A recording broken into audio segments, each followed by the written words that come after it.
Dios les bendiga, hermano. Qué rico día nos regaló el Señor para estar aquí en su casa, ¿verdad? ¿Cuánto les gustan los días nublados y frescos? Amén, qué bueno, estamos en sintonía entonces. Quiero invitarlo, aprovechando que está así de pie, para que vaya conmigo en su Biblia a Marcos capítulo 2. Voy a leer este pasaje en la Nueva Traducción Viviente. Si usted tiene su Biblia en su celular, busque esta versión, Nueva Traducción Viviente. Marcos capítulo 2, verso 13 al 17. Si trae su Biblia encuadernada, vea las pantallas, ahí nos va a aparecer esta versión, Nueva Traducción Viviente. Y quiero compartir con ustedes esto. Vamos a dar lectura a la palabra de Dios. Dice el verso 13: Entonces Jesús salió de nuevo a la orilla del lago y enseñó a las multitudes que se acercaban a él. Mientras caminaba, vio a Leví, hijo de Alfeo, sentado en su cabina de cobrador de impuestos. Sígueme y sé mi discípulo, le dijo Jesús. Entonces Leví se levantó y lo siguió. Más tarde, verso 15, Leví invitó a Jesús y a sus discípulos a una cena en su casa, junto con muchos cobradores de impuestos y otros pecadores de mala fama. Entre paréntesis dice la palabra, había mucha de esa clase de gente entre los seguidores de Jesús. Verso 16, cuando los maestros de la ley religiosa, que eran fariseos, lo vieron comer con los cobradores de impuestos y otros pecadores, preguntaron a los discípulos: ¿por qué come con semejante escoria? Cuando Jesús los oyó, les dijo: la gente sana no necesita médico, los enfermos sí. No he venido a llamar a los que se creen justos, sino a los que saben que son pecadores. Padre, te damos gracias porque nos permites estar aquí en tu casa para aprender de ti, para alabarte, para bendecirte, para adorarte. Habla, Dios, a nuestras vidas, sé tú con nosotros en esta tarde y ministranos con el poder de tu palabra para que desafíes nuestro corazón a obedecerte a ti y a dirigir nuestra vida, nuestra mirada y nuestros pasos hacia ti. Lo pido en el nombre de Jesús, amén y amén. ¿Puede ocupar su lugar? Quiero compartir con usted en esta tarde este tema: seguidores y discípulos. Seguidores y discípulos. Hay una diferencia entre estas dos palabras, aunque puede sonar igual. Jesús menciona estas dos palabras y me gusta cómo abarca la esencia de quién es Dios para con nosotros a través de esta clara invitación y de dos palabras que son muy importantes y muy interesantes. Pero para ubicarnos en esta historia quiero hablar un poquito del contexto, porque si usted lee el Evangelio de Marcos, nos dice la palabra que Jesús estaba en Capernaum, que había llegado a Capernaum, que había decidido llegar a este lugar, y en la agenda de Dios había ya ciertas cosas que Dios había planeado para que Jesús hiciera allí en Capernaum. Así que está en Capernaum y dice la palabra que Jesús se va a la orilla del lago. Pero cuando Jesús se va a la orilla del lago, Él deja detrás de sí una casa en reparación, por lo menos del techo. Hay una casa que quedó destrozada o destruida del techo. Jesús camina hacia el lago y hay una casa que se queda en reparación. Hay un paralítico que sale caminando entre los espectadores asombrados. Hay 4 amigos gozosos que van acompañando al que antes estaba paralítico. Y hay un montón de religiosos enojados. Pero lo que quiero decirle es que Jesús sigue. La casa queda destruida, el paralítico sale caminando, los religiosos quedan enojados, pero Jesús sigue y avanza hasta la orilla del lago. Y cuando llega a la orilla del lago, dice la palabra que Jesús empezó a enseñar a toda la multitud que estaba ahí con él. Y me doy cuenta que este es el ministerio más importante de Jesús, al menos aquí en la tierra. Nosotros lo recordamos y creo que se los he compartido y se los he dicho en otro momento. El ministerio más grande de Jesús fue compartir las enseñanzas. A Jesús, en el poder divino que tenía, lo acompañaban las señales, los milagros por el poder divino que operaba en él. Pero el propósito de estas señales y milagros era que la gente llegara para poder compartir, para poder enseñar, para hablar de la doctrina que el Padre le había dado. Recuerde que Jesús vino a hablar y a compartir la doctrina que el Padre le había dado. Así que el ministerio más importante de Jesús era enseñar. Cuando el paralítico es bajado del techo, Jesús está enseñando. Pero él no se detiene ahí, avanza, llega a la orilla del lago y Jesús sigue enseñando. Pero la Biblia dice que él sigue. Y mientras él camina, ve a Leví. Y uno de los principios rescatables que me encantan de esta historia es justamente esto: Jesús sigue. Y me llama la atención porque Jesús no se queda en una casa donde un paralítico es levantado. Él sigue avanzando porque hay una agenda divina que lo lleva a hacer algo más. Él no se queda en la orilla predicando con las multitudes, con la fama y aclamado. Él sigue porque en la agenda de Dios hay alguien más. Y en esta historia aparece una persona, Leví. Y quiero que lo veas desde la perspectiva porque Jesús sigue avanzando y Jesús sigue caminando para llegar al encuentro con cada uno de nosotros. Dice la palabra que mientras camina, ve a Leví. Y mientras ve a Leví, lo ve en la cabina de cobrador de impuestos. Y Jesús le dice: sígueme y sé mi discípulo. Seguidores y discípulos. Sígueme y sé mi discípulo. Y de eso quiero hablar con ustedes en esta tarde. Porque Jesús sigue caminando. Jesús sigue encontrando a gente en su camino. Y hoy está aquí para decirte lo mismo a ti y para decirme lo mismo a mí. Sígueme y sé mi discípulo. Y quiero dividir esta historia en 3 partes para que nosotros nos profundicemos en la escritura y nos adentremos en esta historia que cobra un sentido bien relevante y bien importante. Número 1, la invitación. Porque esta invitación tiene implicaciones muy importantes y le dan un valor muy especial. La Biblia dice que Jesús no se detiene. Y de estar enseñando en la orilla del lago, Jesús avanza y sigue caminando. Y dice la palabra que mientras va caminando ve a Leví. Y luego la escritura, el escritor Marcos nos dice que ve a Leví sentado en su banca dentro de los tributos públicos. En la banca de Leví, en el lugar que le pertenecía a Leví. No era de nadie más, tenía su título, tenía su leyenda y tenía su nombre ahí. Ese lugar le pertenecía a Leví. Era la cabina del cobrador de impuestos. La Reina Valera 60 dice que era el banco de los tributos públicos. ¿Y qué quiere decir esto? A lo mejor usted lo sabe, o si no lo sabe, déjeme explicárselo. Leví era un publicano. Un publicano era un judío que cobraba impuestos romanos a otros judíos.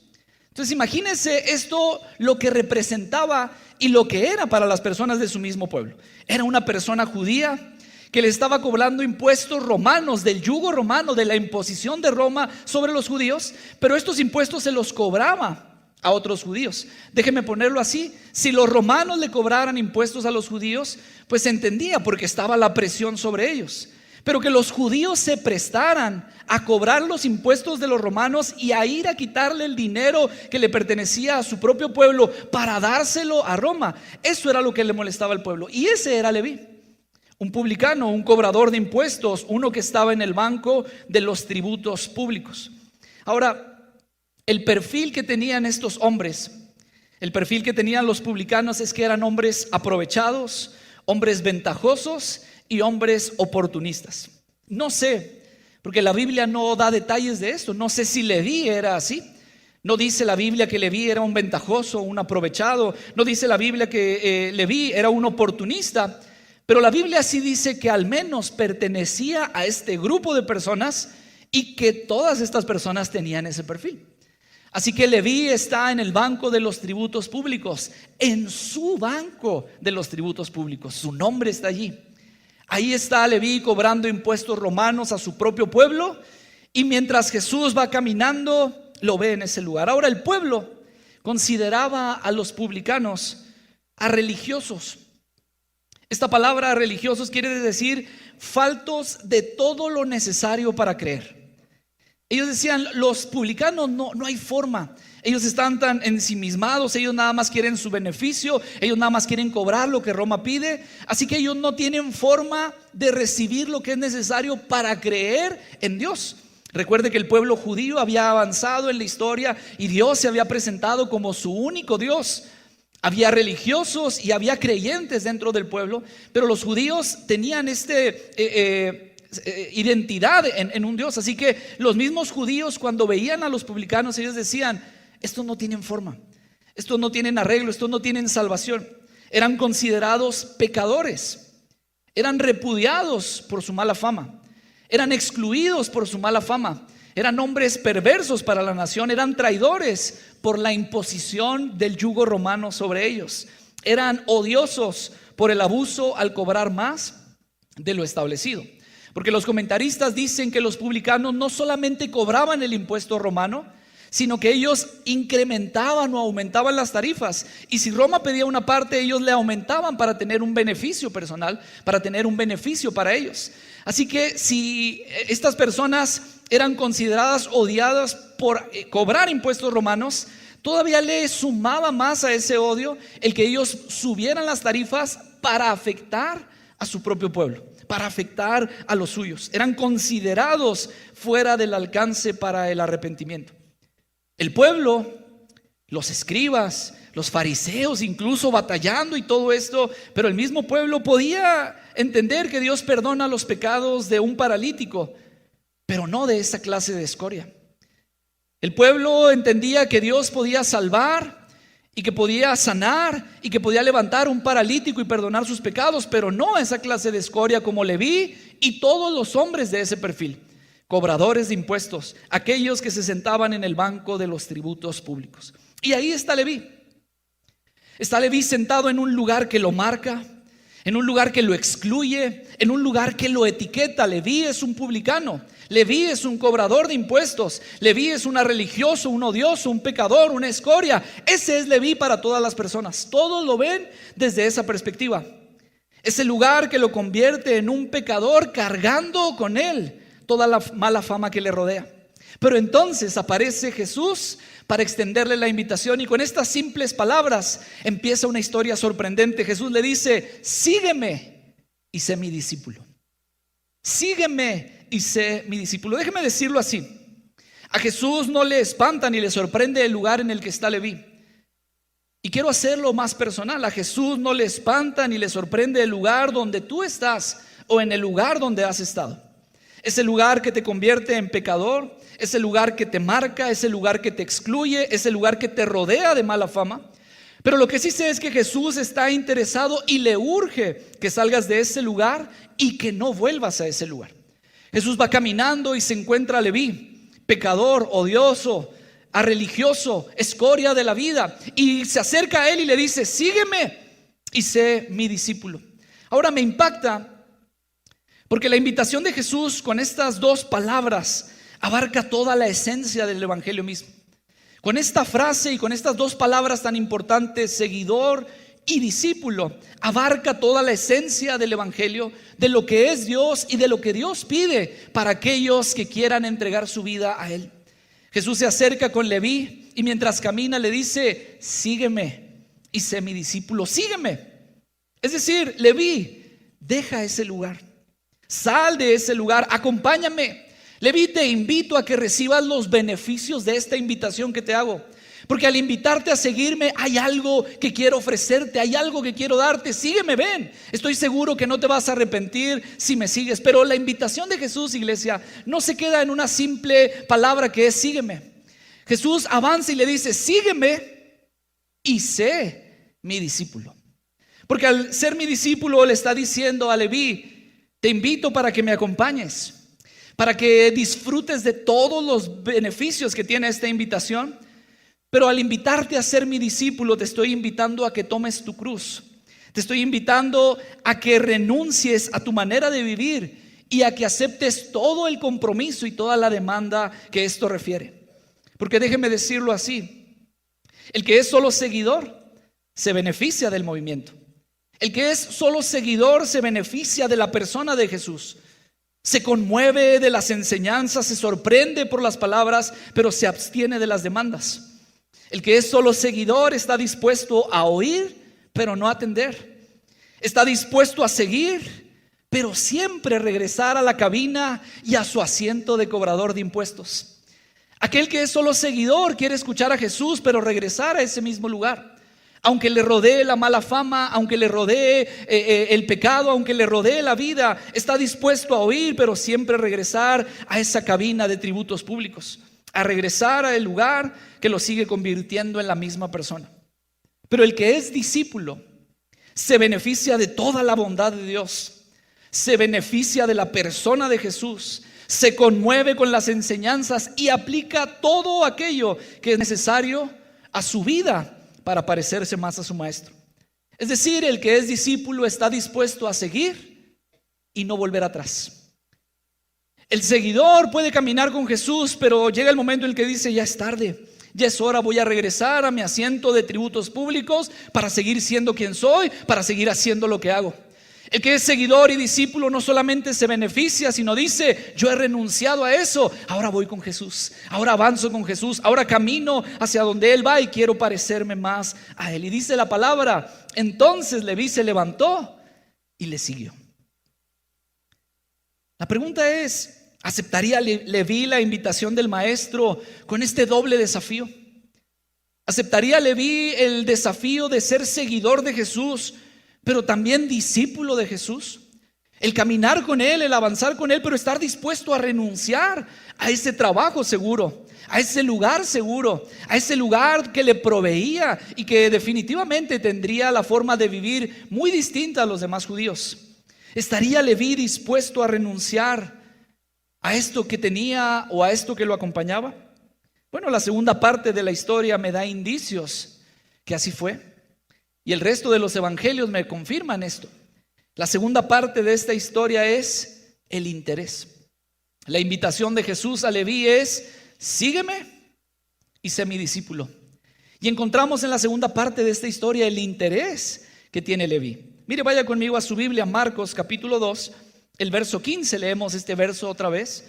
Marcos capítulo 2, el verso 15 dice: más tarde, después de esta invitación, Leví, imagínelo conmigo, está sentado en su banco de tributos públicos, cobrando los impuestos. Jesús pasa, lo invita, deja todo y sigue a Jesús. Pero más tarde llega un momento en el que deja a Jesús.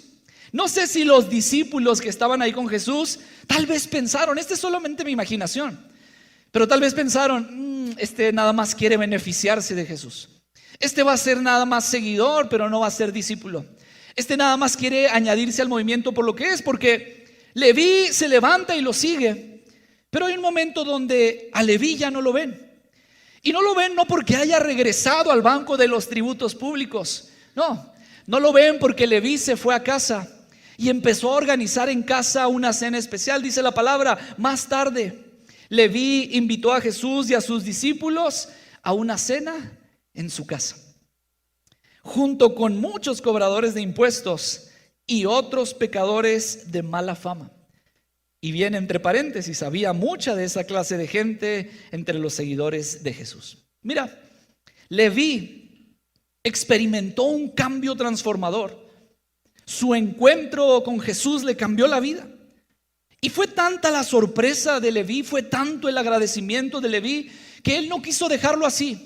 Que él no quiso decir: bueno, voy a dejar mi banco de tributos públicos, voy a seguir a Jesús y voy a hacerme un discípulo de Jesús y voy a avanzar a donde Él quiere. Él dijo: antes de que eso suceda, antes de yo seguir a mi maestro, quiero hacer algo. Voy a organizar una cena, voy a invitar a mis amigos, voy a invitar a los del trabajo. Como decimos coloquialmente aquí, los de la chamba me van a acompañar porque tienen que oír lo que yo escuché del maestro. Así que Leví organiza una cena. Invita a Jesús, invita a sus discípulos, pero invita a los cobradores de impuestos, invita a los de su trabajo, invita a los pecadores, invita a los que tenían mala fama, invita a la escoria con la que él se juntaba, invita a aquellos que habían sido marcados y etiquetados. Fue tanta la sorpresa y el agradecimiento de Leví que él no quiso dejarlo así. Así que los invita a todos ellos. Y mire, para los judíos, la comida era una de las formas más íntimas de comunión y de convivencia, y creo que nosotros no estamos tan alejados de esta cultura. Yo le pregunto: ¿a quiénes invita usted a cenar a su casa? Usted invita a la persona que está pidiendo en el semáforo y le dice: venga, vámonos a cenar a la casa. Usted invita a quien no conoce. No, uno invita a quien conoce o a quien quiere conocer. Uno quiere esta parte de intimidad en la casa donde uno es, donde está la esencia de quién es uno, y uno los invita. Así que para los judíos la comunión y la convivencia en un sentido íntimo era la invitación a la casa. Y lo que está haciendo Leví es diciéndole al maestro: vente con tus discípulos, tú tráete a los tuyos y yo me traigo a los míos, y nos vemos en mi casa porque quiero que ellos escuchen lo que me has dicho. Porque me imagino a Leví diciendo: si Jesús tuvo a bien invitarme, sabiendo dónde estaba yo, viéndome dónde estaba yo, Lo que era considerado yo, un pecador, una escoria, un religioso, si Jesús, viéndome en ese lugar, tuvo a bien invitarme para formar parte de su ministerio o de su equipo, estoy seguro que mis amigos también tienen esta oportunidad. Estoy seguro que los compañeros de trabajo también tienen esta oportunidad. Así que Leví le dice a Jesús: tú tráete a tus discípulos, yo me traigo a mis amigos, cenamos en la casa y que nos escuchen y que te escuchen lo que tienes que decir. El lugar está lleno de pecadores. El lugar está lleno de personas que tienen una mala reputación y una mala fama. Interesante lo que dice la palabra, porque dice Marcos que había mucha de esa clase de gente entre los seguidores de Jesús. Había muchos seguidores, pero muy pocos discípulos. Había muchos que se beneficiaban, pero pocos que querían renunciar a su vida. Había muchos seguidores que caminaban con Jesús, pero terminaban regresando al lugar incorrecto, que caminaban en el movimiento, que disfrutaban de los milagros, que veían la liberación, la sanidad, la multiplicación, pero que llegando el tiempo regresaban a su lugar, regresaban a donde ellos pertenecían. Y había mucha de esa clase de gente entre los seguidores de Jesús. Hoy no es muy distinto a ese tiempo. Hoy hay muchos seguidores que vienen, que siguen, que escuchan, que se conmueven, pero al terminar siguen sentándose en el lugar equivocado. Siguen regresando al lugar de tributos públicos. Siguen regresando a ese lugar que los marca, que los etiqueta y que los rodea de mala fama. Al final siguen siendo seguidores y no discípulos. Por eso el llamado de Jesús tiene los dos desafíos. Jesús le dice a Leví: sígueme, pero no te quedes en ser seguidor nada más, como muchos de estos que me siguen por beneficio personal. Sígueme, pero sé mi discípulo. Y llegamos a la tercera parte del mensaje: la gracia. Verso 16 dice la palabra: cuando los maestros de la ley religiosa, que eran fariseos, es decir, los que escribían las leyes, los que transcribían las leyes, los que estaban más inmersos en la palabra, en la escritura, los que estaban más conectados a lo que Dios había dicho, estos maestros de la ley religiosa, que eran fariseos, lo vieron comer con los cobradores de impuestos y con otros pecadores. Y entonces le preguntaron a los discípulos: ¿por qué come con semejante escoria? Suena fuerte la palabra escoria, ¿verdad? ¿Alguien sabe lo que significa escoria? ¿Alguien que no haya escuchado a Paquita, la del barrio, y que sepa lo que significa escoria? Es una palabra muy fuerte, pero la palabra escoria significa desecho. Son los pedazos de carbón que ya no sirven o que ya no pueden arder o que ya no pueden provocar ninguna flama. Es un desecho. O son las rebabas, es el residuo del metal cuando está siendo trabajado, cuando está siendo tratado, y lo que sale que ya no puede usarse, que ya no tiene ningún beneficio. Esa es la escoria, el desecho. Leví, sus amigos y aquellos que estaban en la casa de Leví cenando con Jesús eran esa clase de escoria para las personas, para los que estaban conectados a Dios, para los que más se suponía que sabían de Dios, para los que habían escrito una y otra vez las leyes de Dios, para los que estaban pegados a lo que Dios era y a lo que Dios decía. Esta clase de personas era un desecho de la humanidad. Era una persona que ya no tenía oportunidad, que ya no tenía forma de acercarse a Dios, de recibir perdón de Dios, de recibir salvación de Dios. Así que evidentemente esto molesta profundamente a los escribas, a los fariseos que están ahí. Ellos, con toda su propiedad y con toda su religiosidad y con todo su conocimiento en la ley, dice: ¿cómo es posible que este que se dice maestro de la ley esté comiendo con esa escoria? ¿Cómo es posible que Jesús tenga compartir el pan y compartir la mesa con pecadores? ¿Cómo es posible que Jesús se acerque a ellos que están señalados, que han sido excluidos por su manera de vivir, que nosotros mismos los hemos etiquetado porque son pecadores? Así que era evidente, era de esperarse. Los fariseos, los escribas se molestan al ver al maestro de la ley sentado con la escoria del pueblo. Y por eso digo y recalco: a Jesús no le asusta ni le sorprende en dónde estás o en dónde has estado.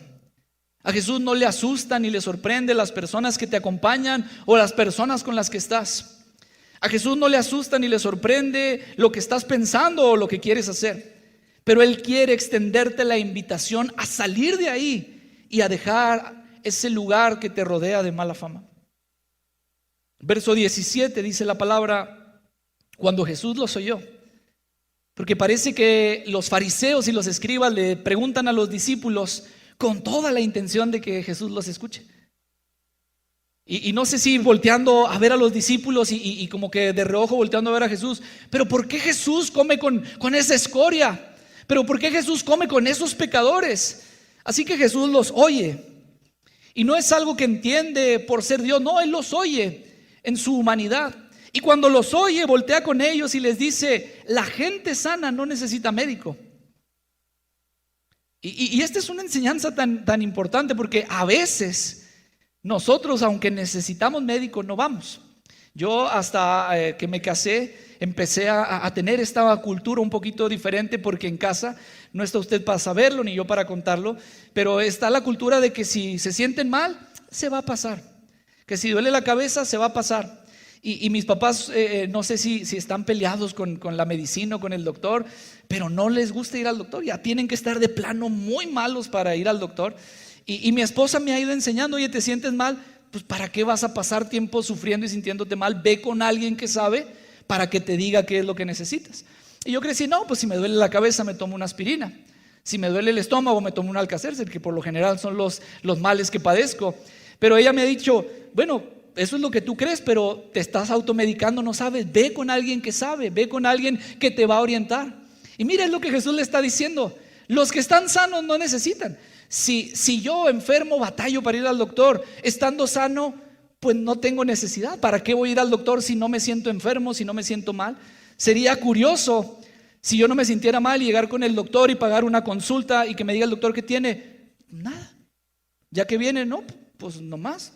Y no tiene necesidad, no le duele. No, aquí nada más, ándale pues, son 800 pesos, ahí le va, que casi es así, ¿verdad? Pero Jesús dice: la gente sana no necesita médico, pero los enfermos, sí. Y entonces da una de las enseñanzas más sorprendentes. Y Jesús le dice a los escribas y fariseos que están en ese lugar, a Leví, que había decidido levantarse de ese lugar, a los discípulos de Jesús que están acompañándolo en ese lugar, a la escoria del pueblo que estaba junto con Leví en esa casa. Jesús aprovecha para que todos escuchen este mensaje y les dice: no he venido a llamar a los que se creen justos, sino a los que saben que son pecadores. Porque el religioso se cree justo. El religioso cree que está haciendo las cosas bien. Y el religioso se siente tan bien que él no necesita cambiar. Y el religioso se cree justo y se siente tan bien que no necesita cambiar, que está más preocupado en ver que los demás cambien. Y desde su religiosidad, él dice: es que yo no necesito cambiar, yo no necesito hacer algo diferente. El religioso ve y dice: pero mira lo que está haciendo este hermanito. Pero mira cómo vino la hermanita. Pero lo que andaba haciendo la semana pasada el hermanito. Pero lo que me dijeron de él, no hombre, si yo te contara de dónde viene, si yo te contara lo que hizo, si yo te contara quién era. Y el religioso no necesita cambiar porque se cree justo. Y cuando no necesita cambiar, entonces alcanza a ver el mal de todos para señalarlo antes de darse cuenta del mal que hay en él. Los escribas y fariseos, aunque estaban tan conectados a la palabra, estaban tan lejos de Dios, que cuando Jesús se sienta con los pecadores y con la escoria del pueblo, ellos no alcanzan a entender el amor de Dios para salvación de ellos. Así que Jesús les dice: yo no he venido a llamar a los que se creen justos, a los que piensan que no necesitan. Yo he venido por aquellos que saben que necesitan de la gracia, que saben que son pecadores, que saben que solos no pueden. Porque nos convertimos al Señor y caemos en el error de pensar de que ya no va a haber problemas con el pecado. Y tratamos de ocultar y de disfrazar y de decir que no, cuando constantemente, día y noche, El peor enemigo que tenemos somos nosotros mismos, con la tentación que sufrimos de ceder a aquello que nos aleja de Dios. Y el que está aquí dice, pues eso lo serás tú, porque yo no necesito. Déjeme decirle que es más religioso que seguidor y discípulo, porque necesitamos de Jesús, porque seguimos siendo pecadores, necesitados desesperadamente de la gracia divina. El que es seguidor y discípulo sabe que es pecador. El que es seguidor y discípulo sabe que necesita cambiar y ser transformado por Dios constantemente. El que es seguidor y discípulo sabe que está haciendo mal y se preocupa por sí mismo antes que estar viendo el problema o el pecado de los demás. Él dice, ¿cómo me voy a atrever a señalar lo que está haciendo él si yo sé que no puedo salir de esto? Que necesito a Jesús para salir de esto.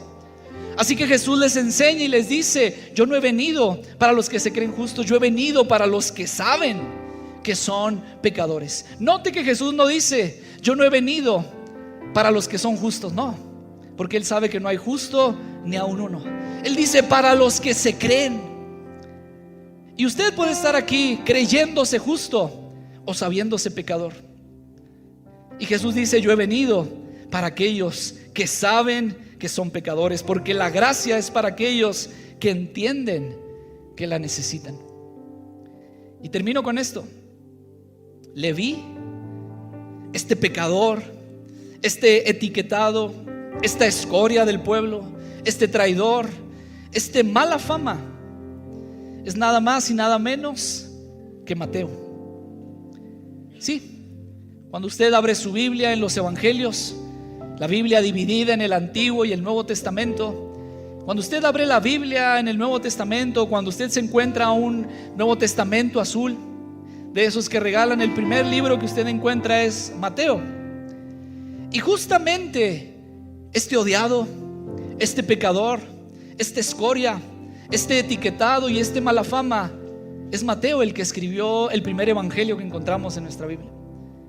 Un mensaje dirigido justamente a los judíos que lo etiquetaron, los judíos que lo odiaron, los judíos que creían que no había para él salvación. A estos mismos judíos Mateo les escribe y les revela a aquel que vino del cielo para salvar sus vidas, aquel que caminó entre ellos para darles fe y esperanza. Este pecador etiquetado es Mateo. Un evangelio que es escrito sistemáticamente, un evangelio que es conciso y preciso en su forma de presentar a Cristo y que es cuidadosamente desarrollado. Y me encanta esto, porque es entender que la soberanía de Dios le permitió, escuche bien, la soberanía de Dios le permitió a un terrible pecador ser puente de bendición y ser puente de salvación. Porque usted no tiene idea cuántas personas han llegado a los pies de Cristo solamente por leer el evangelio de Mateo. Aquel pecador, aquel excluido, aquel etiquetado, aquella escoria empezó a sentarse y escribir el evangelio, y hoy hasta este día sigue siendo puente de bendición y de salvación por medio de Cristo. Déjeme decirlo así, metafóricamente. Dios hasta este día sigue transformando a los Levís en Mateos. ¿Y sabe lo que significa Mateo? Mateo quiere decir regalo de Dios. Así que déjeme desarrollar esta idea. Dios sigue transformando la escoria del mundo en regalo de Dios. Dios sigue transformando lo perdido del mundo en regalo de Dios. Dios sigue cambiando al que se creía justo, ahora en perdonado por saberse pecador. Dios sigue cambiando la historia de todas las personas que deciden poner su mirada en Él. Y Dios sigue invitando a todo aquel que quiera no solamente ser seguidor, sino discípulo. Porque Dios sigue transformando lo peor del mundo para convertirlos en regalos de Dios. Cierro con este pasaje, Mateo capítulo 9, verso 9, Nueva Traducción Viviente. Dice la Escritura: mientras caminaba, Jesús vio a un hombre llamado Mateo sentado en su cabina de cobrador de impuestos. Sígueme y sé mi discípulo, le dijo Jesús. Entonces Mateo se levantó y lo siguió. Esta es mi imaginación, Mateo está sentado, pero ya no está sentado en el banco de los tributos públicos. Mateo está sentado, pero ya no está sentado en ese lugar de mala fama que lo convertía en un pecador y en una escoria. El tiempo ha pasado y ahora Mateo está sentado recordando quién era y escribiendo y poniendo en el pergamino. Mientras caminaba Jesús, vio a un hombre que se llamaba Mateo, y me imagino a Mateo llorando y recordando y diciendo: ese hombre era yo, aquel que estaba excluido era yo. Pero ahora Dios me permite no estar sentado en el banco de tributos públicos siendo pecador. Ahora Él me permite estar aquí escribiendo la historia de salvación para muchos. Y mira, quiero terminar con esta pregunta y con este desafío. ¿Cuál es la historia que quieres contar? ¿La del hombre o mujer que siguen a Jesús, que se benefician de Jesús, pero que llegado el tiempo regresan a este lugar de tributos públicos? Que llegado el tiempo regresan al lugar donde el pecado, la mala fama y todo aquello que les rodea les sigue abrazando y persiguiendo. Regresan a su vida sin Dios, regresan al asiento alejados de Dios. ¿O quieres ser aquellos que deciden renunciar a su vida para atender el llamado de Dios? Hay dos bancos: el banco de los tributos públicos y el banco donde se escribe el Evangelio de Mateo. ¿Desde dónde quieres contar tu historia? ¿Desde el lugar de la escoria del mundo o desde el lugar de regalo de Dios? ¿Quieren estar de pie en esta tarde?